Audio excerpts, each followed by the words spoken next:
You know, there are moments in your life that hit you like a runaway freight train, right? Moments that split your timeline into before and after.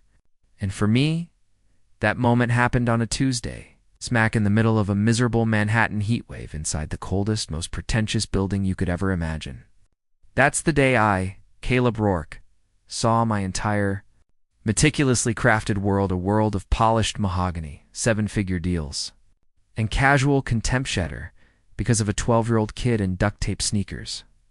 I was the senior partner at Vanguard Capital, handling fortunes so big they had their own zip codes, and I'd perfected the art of looking right through anyone who wasn't worth my time. My morning was ruined when the lobby manager, a woman named Teresa, whose job was to filter out the unsightly, rushed up to my desk, her perfect blonde bob slightly mussed, practically whispering, "Mr. Rourke, we have a situation. A child, sir. He's insisting on seeing an account manager, and he looks like he climbed out of a storm drain." I glanced over, and honestly, the sight was jarring.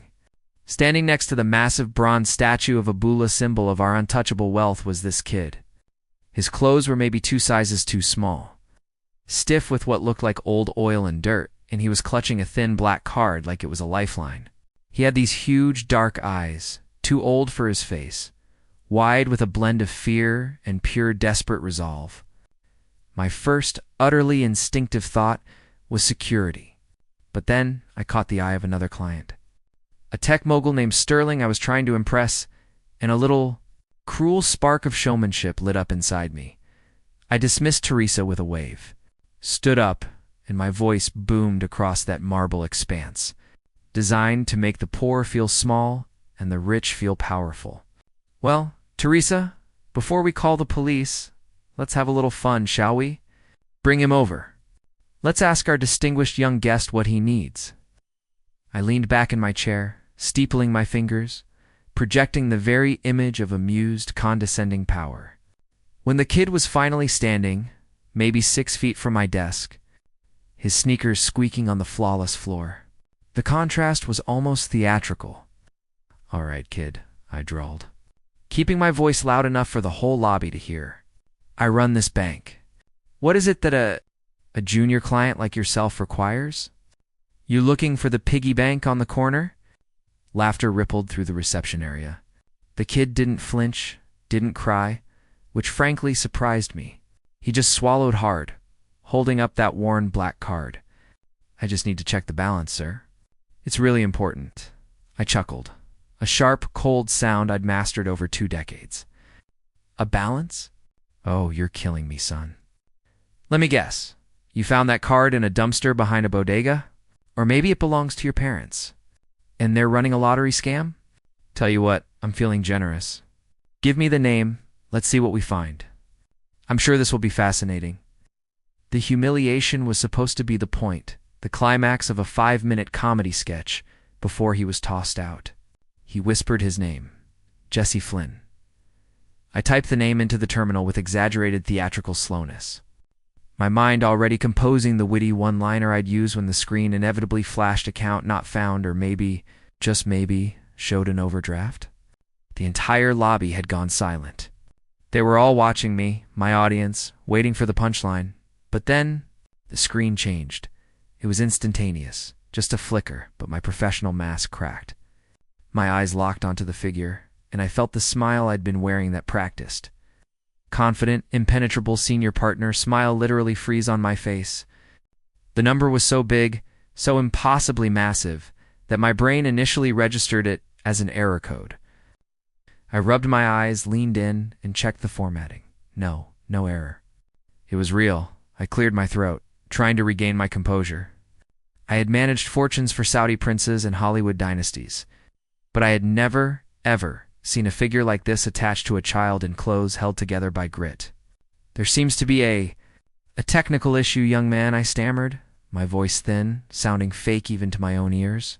"The system is displaying incorrect information." I tried to dismiss it, to wave it away, but my hands were shaking.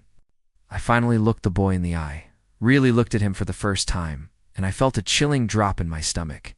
The number staring back at me on my own bank screen was $51.5 million. I knew instantly that the joke was on me. My humiliation was about to be televised. Live to every client in the room, my partner. Mr. Harrington, a quiet, honorable man who hated my guts but respected my numbers, walked over. Sensing the shift in the atmosphere, he looked at the screen and his jaw went slack. Caleb. What in the blazes? He immediately ushered Jesse away, apologizing profusely, treating the boy with a deference that only confirmed the terrifying reality of the number. It was Harrington who later brought me the full file. Not in my office, but in a private conference room. The lights dimmed, the air thick with my failure. He explained everything, and with every page I read, my sense of self-importance crumbled. The $51.5 million was the payout from a massive life insurance policy. Jesse's mother, Sophia Flynn, a woman I had never known, never cared to know, was the architect of this incredible silent fortune. Sophia hadn't been a criminal or an heiress. She was a cleaner, a cleaning lady who held 3, sometimes 4 jobs, sometimes even cleaning our own building's washrooms at 3 a.m. For 15 years, she had scrimped, starved herself, endured, just to make the tiny, critical premium payments on that policy. She went without electricity, without proper food, but she never missed that payment. Never.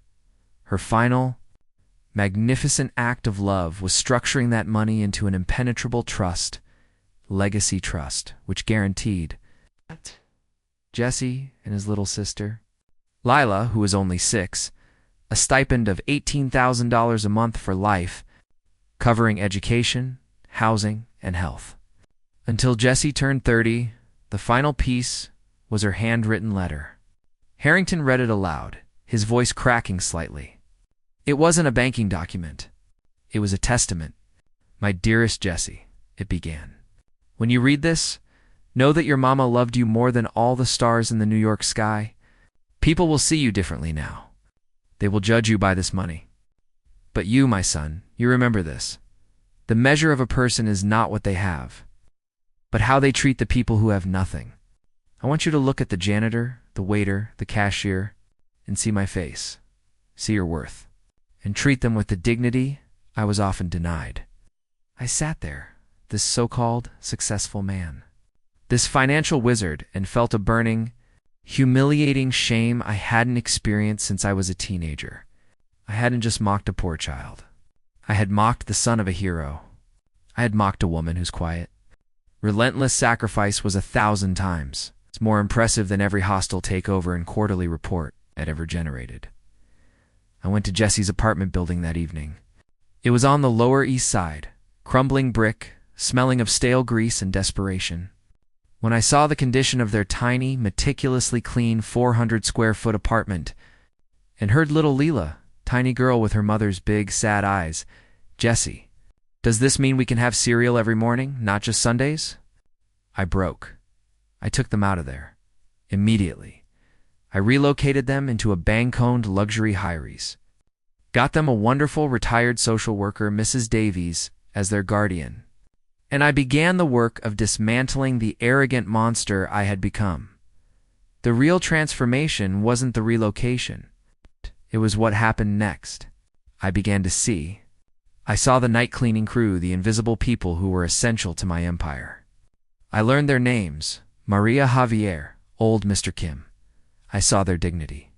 2 months later, I called an emergency board meeting and announced a 150% pay raise in full health, educational benefits for all service workers and their families. The board thought I was having a midlife crisis. The financial news called me Rourke the Soft, and my stock dropped 5%, but I didn't care. Then Jesse came back to the bank, not to check his balance, but to meet me. He was wearing clean, simple clothes now, but he had the same old soul eyes. He had the power now, the real power. And he presented me with a proposal. He wanted to dedicate $15 million of his trust, effective immediately, to start the Sophia Flynn Legacy Foundation, focused on providing childcare and tuition assistance for single-parent working families. My mother saved this money so I could do more than just be rich, Mr. Rourke, he said, his voice steady. She saved it so I could make sure the next kid who walks into your bank isn't scared to death just to ask a question. I didn't hesitate. I looked at this child, this accidental teacher, and I knew what I had to do. "Jessie," I said, my own voice husky with a sincerity I hadn't felt in decades, "your mother saved my soul. I will personally match your $15 million contribution. We'll run this foundation together. This isn't charity. This is restitution. This is my chance to finally earn the title of successful man. That's my story. I still run Vanguard Capital, but I run it differently. My wife says I finally stopped being a caricature and became a human being. I sleep better now than I ever did with $100 million in the vault." The lesson came from a 12-year-old kid and a cleaning lady who showed me that true wealth isn't measured in the zero count on a screen, but in the depth of a sacrifice and the kindness you manage to leave behind. So here's my question to you, because this is about all of us. Who are the invisible people in your daily life, the folks who make your convenience possible? The security guard, the bus driver, the person who cleans your office.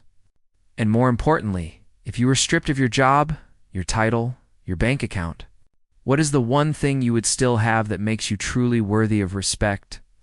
Let me know in the comments below. Let's talk about it. And hey, if you want to see how I handle my first annual charity gala, where the keynote speaker is a 12-year-old boy, then make sure you hit that subscribe button.